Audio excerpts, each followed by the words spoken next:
Tiniyak ni Pangulong Ferdinand R. Marcos Jr. na patuloy na magsisikap ang pamahalaan para mapabuti at maibigay pa ang pangangailangan ng Philippine Coast Guard. Sinabi yan ng Pangulo sa pagdalo niya sa pagdiriwang ng ika-123 taong anibersaryo ng institusyon. Pinututukan aniya ngayon ng pamahalaan ang modernisasyon ng PCG, kabilang na ang pagpapabuti ng kanilang mga air assets, weapon capability at mga kinakailangang infrastructure development.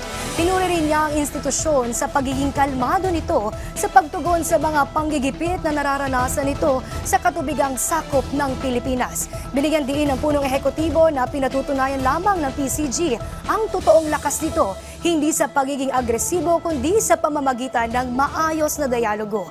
Kasabay niya ng pagkilala ng Presidente ang hindi matatawarang papel ng PCG sa pagprotekta sa teritoryo ng Pilipinas sa harap yan ng mas komplikadong mga hamon sa nagbabagong panahon. We are the vigilant stewards of peace and order upon our seas, ensuring that the rule of law prevails across our waters.